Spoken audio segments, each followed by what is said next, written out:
Hi ladies, it's Hillary, owner of Free Babes Handmade and blogger at I'mLikeBrave.com, a blog all about living an uncommon life that you love with your family through entrepreneurship.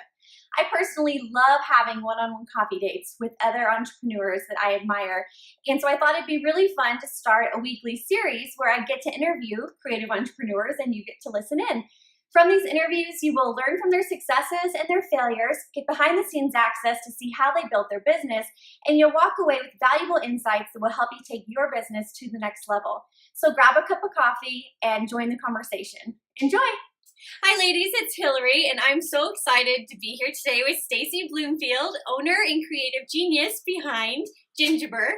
Stacie's been in business for 7 years. She lives in Arkansas. She just opened a brand new space, and she designs and illustrates animal prints is what she's most well known for, but she does a ton of stuff now. So I hope you guys love getting to hear the behind the scenes from Stacie. So thanks for being with us, Stacie. Thanks for having me. So before we start talking about business, can you tell us a little bit more about yourself personally? Okay, yeah. I'm 30 years old. My name is Stacie Bloomfield. She already said that. I live in Springdale, Arkansas. And I am married to a mathematician named Nathan, and he's a professor. And I have 3 children named Violet, who's 7, Lucy, who's 4, and Dexter, who's, I think, 17 months. And yeah, pretty much I live, eat, and breathe Gingiber. I draw animals all the time. Occasionally, I don't work, and when that's the case, I watch a lot of Netflix, not gonna lie. I don't know, I enjoy just spending time with my family and going to coffee every Thursday with my girlfriends here locally and just being a part of my local community here in Springdale. That is awesome. So you just moved into a brand new space, yeah. And we would love to get a little mini tour of it. Okay, I'll try to do that. Hopefully with the windows, it doesn't get weirdly lit. So I'm going to pick up my computer here and I'm going to try to show you around. Oh, this is a storefront, right? Yeah, this is a storefront. So as you can see, as I rotate it around, these are some of the displays where we have like our onesies and prints and pillows. And then we turn here and there's a window. And then we have more area that's on display. And then we'll walk around. I'll show you this little area here. Oh my God. This is our little cash wrap area where we have one of our wallpapers that we collaborated with Chasing Paper for. Chasing Paper New York is a great little removable wallpaper company. Sorry, I'm being silly here. And then this is part of the store. Oh my goodness, this is so cute, Stacie. So do you work here too? Yeah, let me tell you. Here, I'm going to get back to the front. Hey! Behind these curtains is where all the work that's not so pretty gets done. So there's a curtain behind there. Yeah, and that's where it happens. So, yeah. Cool. Awesome. So how long have you had this new space? Well, we opened the storefront 4 weeks ago, so that's been fun, and we moved into the space in January. So in January, we started kind of renovating the front area and getting ready for retail, but we immediately started doing our shipping and everything from the back of the studio. So. Okay. So Stacie, tell us a little bit more about how you started Gingiber. Yeah. Well, let's see. When I was pregnant with my first daughter, I, at the time, was working as a manager of a Starbucks coffee company, and I was trying to decorate my little baby to bees nursery, and I couldn't find any artwork that I really loved. Now, I have a background in art. My degree is in fine arts and graphic design from a school in Springfield, Missouri called Drury University. But at the time, I wasn't really using my degree. And my husband, being the sweetheart that he is, he was like, you should make your own artwork and put it up on your walls. And I was like, I don't know. And he's like, you can do it. So I made some artwork, and it was really cute, he said. And he said, you should try to sell it online. And at that time, Etsy was still kind of relatively small. So I remember I listed my first prints on Etsy, and I didn't get a sale for like months. And it was really discouraging. And then I remember when I got my first sale, I was so afraid to ship it. I was just terrified. I was like, oh my gosh, I got a sale. So I decorated an envelope and just made it as fancy as I could, and I shipped it off, and it was just like terrifying. And at the time, I purchased, an archival printer to be able to produce my own art prints, and it was like $600. And I was like, Nathan, I'm never going to sell enough artwork to pay off this $600 printer. I've ruined our lives. And he's like, no, you haven't. It's going to be fine. So for the first year or so, it was pretty slow going. But then year 2, I got featured by a blog called Decorate, which was a pretty big blog by Holly Decker. And that gave me a lot of traffic all of a sudden where I got featured on blogs. And then it became to where every day when I was coming home from work, I was staying up really, really late trying to fulfill orders. And then into year 3, I was pregnant with my second child, and I was working a day job the whole time while doing Gingiber at nights, working at home. And Etsy sent me an Etsy conversation. I remember I was at the park. I was like 36 weeks pregnant. I got this conversation on my phone, and Etsy's like, "We love your stuff. We want to make you the featured seller." And I was like, "No way." And the date that the sale went live was actually my baby's due date. And I was like, "No problem. It's going to be great." And so my baby was born 2 weeks early. Thank goodness, because whenever that feature went live, I was so busy with sales on Etsy that I actually quit my day job right then and there and didn't go back because it just catapulted my online sales. So I would say that was the beginnings of Gingiber. And then from that, I really was like, okay, this is my career. What am I going to do with it? So that's whenever I really started strategizing, I'll go into wholesale. I will try to open my own website. And that's been pretty much the journey for the past 4 years, is growing it from that. So wow, that's so awesome. When you were younger, did you think you'd be an entrepreneur? I don't know if I thought I'd be an entrepreneur. I thought I'd be an artist for sure. My earliest memories are of drawing, with my dad's big ballpoint pen, so heavy. And I remember holding it in my hands and drawing puppy dogs on napkins in restaurants. And I was always that kid who could sit in one spot for hours and hours and just draw. And I had really just a lot of attention to detail and concentration. And then in high school, I was in charge of everything in my high school. I was student council president. I was head of every organization that I could be head of, and so I guess I was kind of entrepreneurial. That's high school. I don't know. So, it all kind of worked out. So. That is so awesome. And I love that you have those memories of that very first print that you sent out. I feel like we all have that first package that we cut the label beautifully and did all this stuff with. Yeah. And then it's not realistic once you grow. Well, if you look at my first Etsy review, it's from that customer, and they said, "I want to frame the envelope. The envelope's so pretty." Oh my goodness, that's awesome. So tell us a little bit about what your big why is for your business. On the blog, we just talk about how women start businesses so they can move towards living a life that they really love. So what does entrepreneurship allow you to do in your life, or why do you love owning a business? Well, I love owning a business for a lot of different reasons. First of all, I love to work. And I don't mean that negatively. I really love to be able to have something that I own and that I'm able to pour as much time into it as I want. And from the time I put into it, whatever results come from that are a result partially of what I've put into it. So I love that ownership. I love being able to have my voice expressed on so many different products. I feel like that's a huge encouragement. Sometimes when you can get discouraged running your own business, I like to sit back and remember, we've shipped products all over the globe. And there are people all over the place that have Gingiber in their homes. And that's really encouraging, I think. Another thing for me is I have 3 children. I have 2 daughters, and their whole lives, all they've known is that mommy's an illustrator, and that it's normal for moms to own their own businesses and for them to come to the studio with me, and they hang out while I package stuff or I work on administrative things or while I'm running the store. My 7-year-old, she's up here with me a lot on Saturdays, and she bags packages for people, bags orders.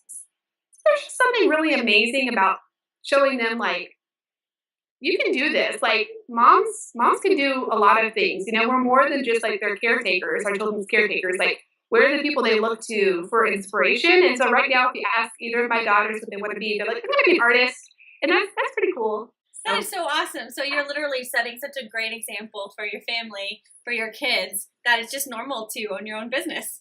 Yeah, I feel like it. I mean, some days whenever the whole family's up here, even my husband and my son, it just kind of feels this is it. This is what I wanted. Just to have a space where we're all together and living this life. It's pretty cool, and I'm really thankful for it. So that's awesome, Stacie. So, what do you think has been your biggest failure so far? Your biggest learning moment, I guess, because it's not really a failure unless you stop trying again. But the listeners at I'm Like Brave, we really love to just get a peek inside that moment for you. Okay, well, I've made so many mistakes. Like every day, I make a mistake. Sometimes smaller, sometimes bigger. I know that when I was first trying to grow the business from like moving out of my house into like a studio space, and my first studio was tiny and pretty gross, not gonna lie. When I hired my first people to help me work, I didn't have a good accountant or bookkeeper, so I didn't know a lot of the rules about like what's appropriate for like contract work versus what's not.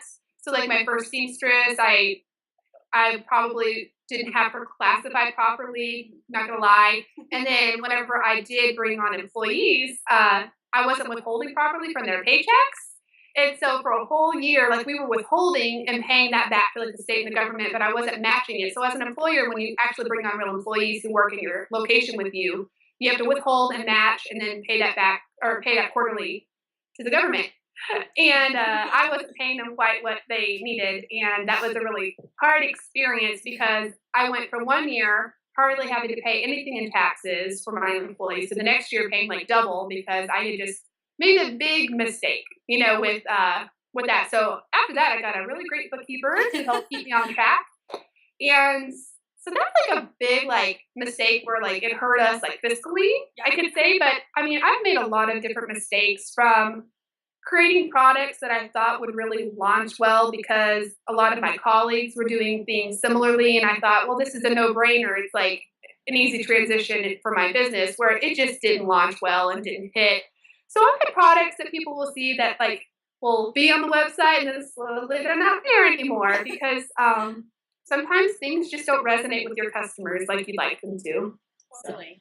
Yeah, no, I love that. So what I got from your first failure was just that surround yourself with people who are experts at what they do so that you can be an expert at what you need to be an expert in. Like, obviously, you're not an expert in tax law or employee payroll tax.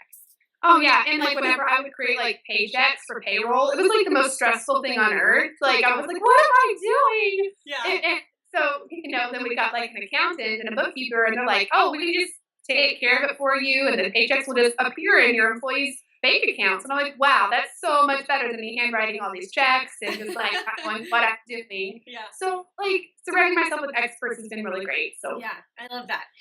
So what would you say is your biggest business strength? So we heard about your failure, and now we want to know, like, what are you really, really good at? And if you were to teach a college course about entrepreneurship, what would you teach us?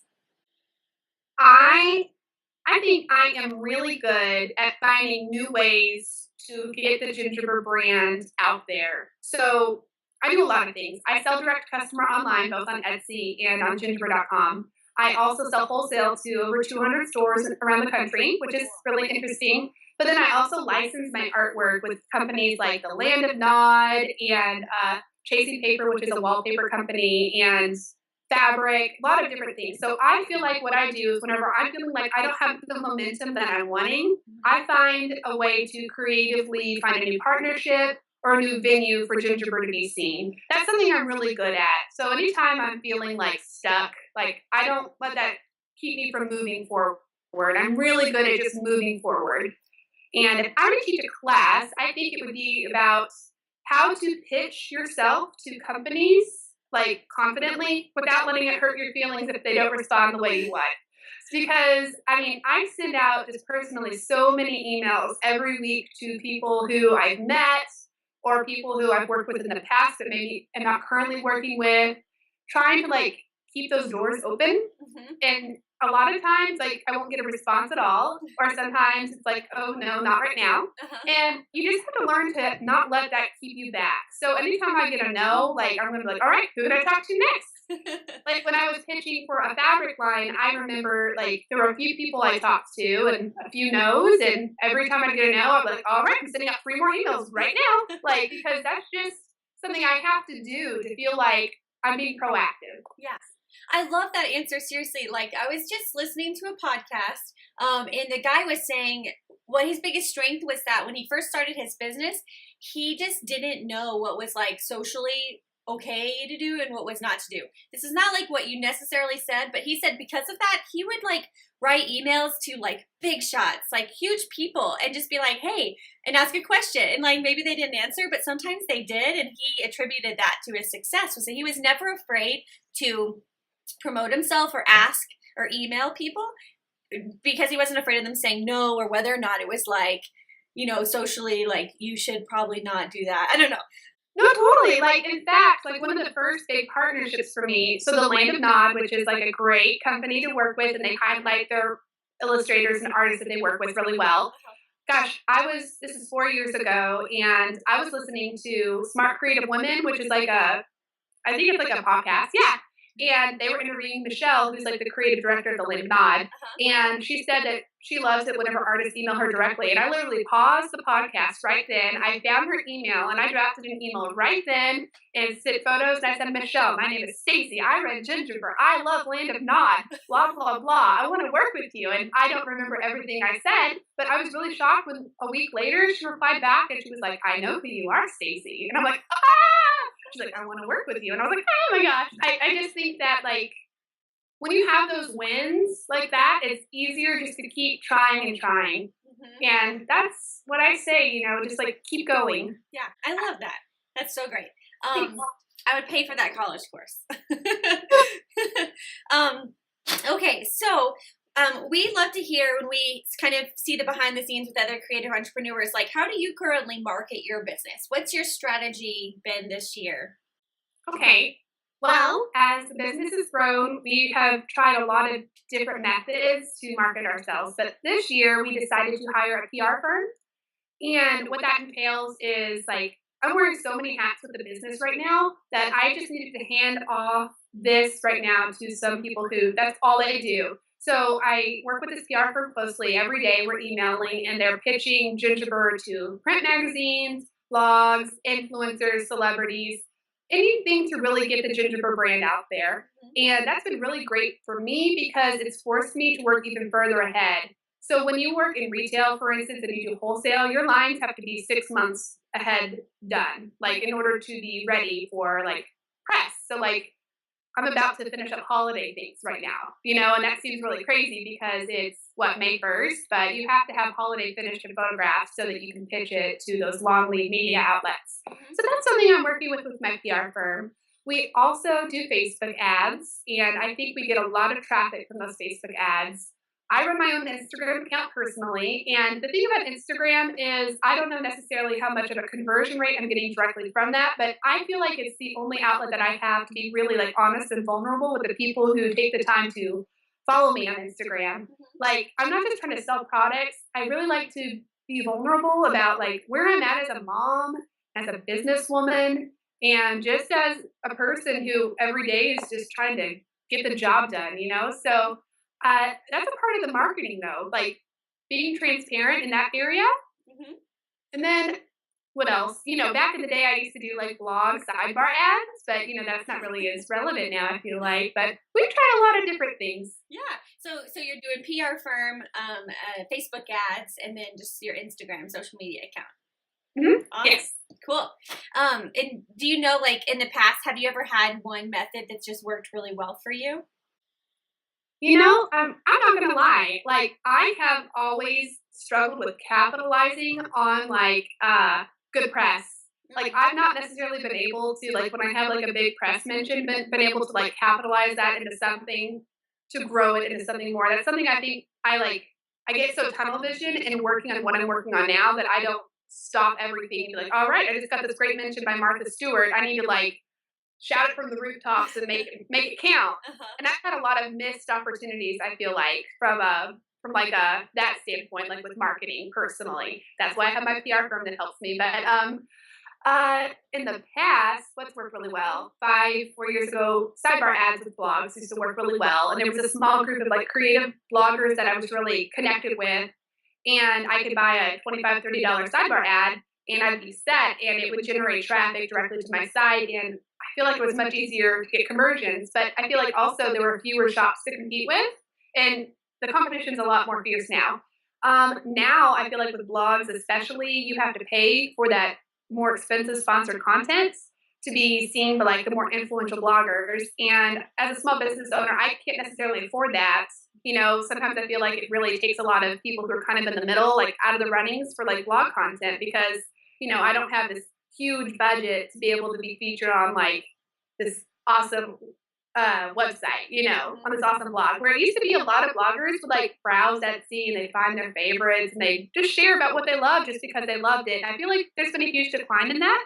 And I feel like a lot of people like me and like my fellow businesswomen, like we really hurt from that. So like we've had to turn to other alternatives of advertising. So like really engaging with your online community, I feel like is a huge way. I also do a newsletter. So we have, several thousand people on our newsletter subscriber list, and we send those out about once a week.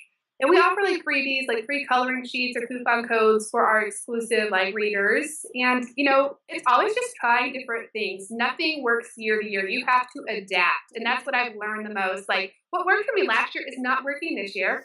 And it won't work next year, and that's okay. So, like, you can never just rest. You know what I mean? You are always having to be, like, looking up for that next good thing. So, like, I registered a Snapchat account. I have no idea how to use it, but I'm going to figure it out.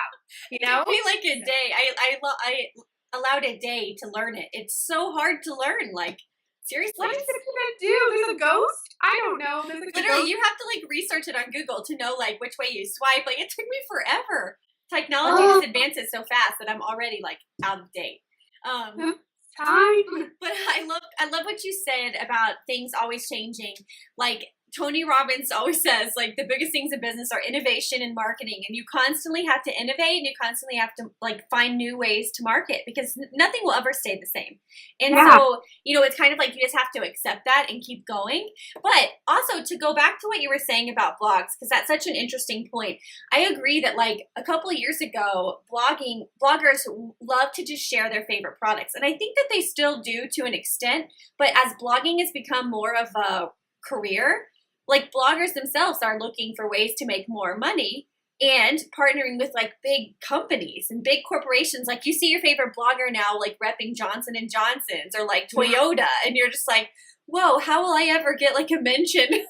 Yeah. I mean, it's still true that like they still will promote you naturally if they like your stuff because they're always looking for good content. But I totally agree with what you're saying. And I wanted to say that I found out about you because I don't know if it was a blog or what, but I remember seeing your prints in people's nurseries. And so it was like, kind of like, with, I don't know if you got them to interior designers or just the bloggers themselves, but like I saw a series of nurseries that always had like one gingerbread print. And then all of a sudden you became the standard for nursery decorations. Oh, thank you. Yeah, so I just feel like it's interesting to hear how people have heard about you. So that's how I heard about you. Oh my God. Well, that's great. That's encouraging to me. Like, wow, I need to check my Google Analytics more and see if I'm getting any referrals from some more blogs that I'm not aware of. That's pretty cool. Yeah, totally. Okay. So, can you tell us quickly, what's your company structure look like? Like, do you have any help, any employees, subcontractors? What does that look like? Yes. So, there's me, Stacie, and I pretty much oversee everything. Like, I'm the head of the company. I don't know, making a triangle for some reason. And I do all the creative work. Like I'm the sole person who illustrates for Gingiber, and I do all of the product research and figuring out how to get things made and assembled, so on and so forth. So that's on me. But with the wholesale side, I have an assistant who actually lives in Tulsa, and she's our wholesale coordinator and also customer service rep. And she's also my sister, and that's pretty cool. So she handles all of our wholesale relations, wholesale outreach, processing orders, getting them fulfilled, getting them to our other person who works for me here locally named Holly, and Holly does a lot of our shipping and assembly. Okay. So that's a lot. We have so much to assemble. We have so many different products. I mean, we have hundreds of SKUs in our wholesale catalog. So it's not just drawing things, it's getting them printed, getting them assembled, getting them screen printed onto tea towels, getting them sewn. I used to sew all the pillows myself, but I don't anymore. I have a subcontractor who helps me with our sewing locally. Okay. So that's good. So right now it's like a smallish team, but we're bringing on another part-timer this summer to help us not only with assembly, because like we're just so behind on assembly, guys. We have like thousands and thousands of greeting cards that have not been assembled in like 2 years. So we got to get them taken care of. And then hopefully help with the retail store. Because right now I'm the only one running the retail store. So yeah, that's our team. That's awesome. That's so cool to hear how everyone does it. I love hearing people's company structures. Okay, so Stacie, what's the most exciting thing that's ever happened to Gingiber? Or what are you most excited about right now? Well, I kind of touched on it a few minutes ago, but I have a fabric line coming out with Moda Fabrics. And Moda's like, geez, just the best. They're based out of Dallas, Texas, and it's like a small company that's been around for such a long time. And they just make the most gorgeous quilting fabric that you can imagine. And I'm so excited. So last month, they debuted it, like, to their retailers, people who buy fabric. And I guess the line's doing really well from what I've heard in pre-orders. So fingers crossed, like, this leads to more collections with them. So this collection is called Thicket. It's a collection of black and white patterns based off of my illustrations. So I do like a lot of line work and cross-hatching work for detailing in my animals. And so what we did is we literally pulled those detailing and just created like repeat patterns of it in black and white. So it's actually really like modern, but also minimal. And I mean, I could go grab it real quick. Yeah, do it. Let's see it. Okay, so like, okay. This kind of cross-hatching here. Yeah. And then like this. Cute. And then like this pretty line work. Oh, I love that one. Oh my gosh, I have to make a bow. And it's also in black too. So like it's beautiful. And then let's see what else. Oh, this is a beautiful one. Let me get it. It's like swirly lines, which is something I do a lot of in my illustration work. I don't know if you can see it here. Yeah, we can see it perfect. Sorry. Anyway, there's like a bunch of different coordinating patterns, and then we've done animal panels to go with it, which have my animals on them. So like there's a bear like panel that goes with it, so you can use this for a variety of projects. And then we have like interesting. Okay. Owl. So like I'm making a baby rattle out of this one. Oh, and, so people can make kind of your pillows. Yeah, they can make like little black and white version of pillows. Or they can make, like, I'm making an apron right now for my daughter that has, like, an animal on the front of it. And right now I'm just in the middle of sewing all these different projects. Like, I'm sewing, like, a bag. Cute. Yeah, it's really easy to tell what I'm talking about on here, right? Yeah. So, yeah. Well, that is so exciting. I mean, that has to be, like, one of your dreams, like, to have your own fabric line. That's so cool. It is really cool. And like on every yardage of fabric, it says Thicket by Gingiber. And that's really nifty. Like I've always loved to sew and I've always loved to create. So to have this opportunity to kind of be on a larger platform feels really good. So I'm excited. Yeah. We are so excited for you, Stacie. So where can people find that fabric line? Well, if they go to moda.com or unitednotions.com, that's probably the best website to go to. Unitednotions.com, that's like the parent company of Moda. Right now, if you search for Gingiber, the fabric line Thicket will come up, and it's available for pre-order. And then most likely your local fabric stores will have it in stock by August, because that's when it starts shipping. That's so cool. Congratulations. Yeah, cool. Thank you. We'll also have some yardage available at gingiber.com too. Oh, sweet. So. That's cool that you can do that. Yeah. Okay, so this has been an awesome interview. We've loved getting to hear all of your answers, Stacie. You're super inspiring with what you've built. But do you have any parting guidance for us, or for any moms that are just starting out a business, or just women in general, or for yourself, if you could go back and talk to yourself, like what would you say? I would say that what works for one person doesn't necessarily work for another. So you may be a person out there who's like really interested in drawing or sewing or have a passion, and you might see a lot of people who inspire you, who are your idols, and you might be like, wow, I want to do it just like them because they seem to have a formula that's working, you know, they're just killing it. Yeah. That's not necessarily like, I would say, the model to go after. I think what's important if you're going to start a business is first find your own distinctive voice, right? And then find a way to get your work out there without like copying other people. So like there's going to be a lot of people who do similar things. So like I draw animals, but other people draw animals. But what makes my work distinctive is my style and my voice. And I think I try really hard to be, well, authentic is a word that people use a lot, but I really and truly try to, especially on social media, represent myself in an honest light. You know, I talk about the struggles that I have running a business and the successes. So I would say, like, try to find your own voice and don't get discouraged if what you see working for one person doesn't work for you, right? Because I think that can also, like, be a derailer from moving forward. It's just too easy to be comparing yourself to everyone around you, especially if you're newer. Everyone says that comparison is the thief of joy, and that's totally true. Like, I don't get on Pinterest, like, at all. Like, I keep my blinders up because I want to be able to focus really forward on, like, what I like baking and my vision. Yeah. I think that's really important. Yeah. So, yeah. That's really great advice. So just, like, find your voice and do you, and stop trying to maybe be like other people, because you'll not only, like, you'll harm yourself ultimately, because what works for you will be different. Yeah. And then, also don't give up. Like, you have to work hard. Like, I think that there's this false notion out there that, like, if you just work really hard and are nice to people, amazing things will happen. Like, that's a Conan O'Brien quote or something. I don't know, but, like, that's inspirational. But, like, you have to be ready to, like, work hard. Not just, like, time, but it's energy. It's like giving birth almost. You're, like, giving birth to this business. Yeah. And there's going to be the early stages where you're working at it all the time, like, all the time. And you're adjusting your methods and you're adapting, you know? And, like, yeah, sometimes A plus B equals C. You work hard and you're nice and amazing things happen, but other times, like, life happens too. Like, you have to pay taxes, you know, you have to, like, relocate your studio quickly because of something or another, you know, or trends change and you have to adapt. Like, I'm always trying to adapt. I mean, I even came out with a line recently of, like, more black and white modern nursery goods because that's my response to what I'm seeing, like, out there, you know? Yeah. I make sweet animals, but I also need to be able to fill, like, the needs of current nursery decorators. So just adaptability. So. Yeah. I love that. And you're totally, like, a spokeswoman for adaptability. I feel like you've done a great job for that. So, Stacie, where can we find you online? You can find me online on Instagram at Gingiber, and you can find me on my website, gingiber.com.